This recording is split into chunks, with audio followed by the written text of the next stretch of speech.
Iran warned of a tough crackdown on Sunday against demonstrators who posed one of the most audacious challenges to its clerical leadership since nationwide pro-reform unrest jolted the Islamist theocracy in 2009. Tens of thousands of people have protested across the country since Thursday against the Islamic Republic's unelected clerical elite and Iranian foreign policy in the region. They have also chanted slogans in support of political prisoners. Demonstrators initially vented their anger over economic hardships and alleged corruption, but they have also begun to call on Supreme Leader Ayatollah Ali Khamenei to step down. There were no sign of protests on Sunday, and the government said it would temporarily restrict access to the Telegram and Instagram messaging apps. State television quoted an informed sources saying, President Hassan Rouhani will address the nation on television on Sunday night, the semi-official news agency ISNA said. It did not give details and there was no immediate official confirmation of the report.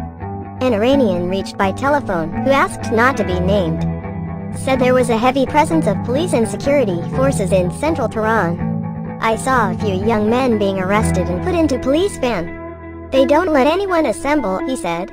Video for earlier days posted on social media showed people chanting, Mullahs, have some shame, leave the country alone. The demonstrators also shouted, Reza Shah, bless your soul. Such calls are evidence of a deep level of anger and break a taboo.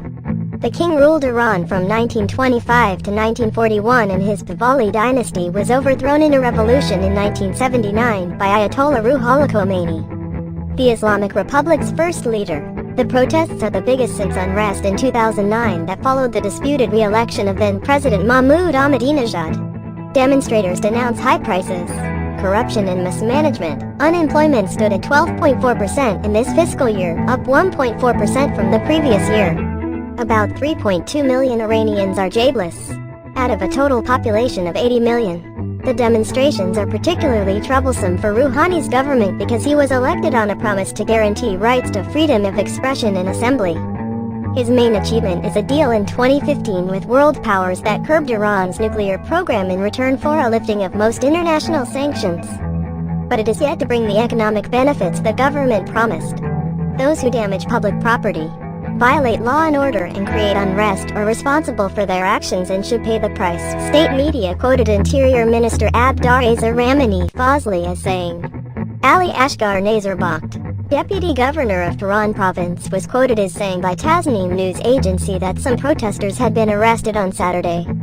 Videos posted on social media showed families gathering in front of Evin prison in Tehran, asking for information about relatives arrested in recent days. Tehran prosecutor Abbas Jafari Dolatabadi said some of the arrested protesters have confessed they were carried away by emotions and set fire to mosques and public buildings, and said they will face heavy punishment for the crimes. After giving thousands of martyrs for the revolution, the nation will not return to dark era of Pahlavi rule, he said.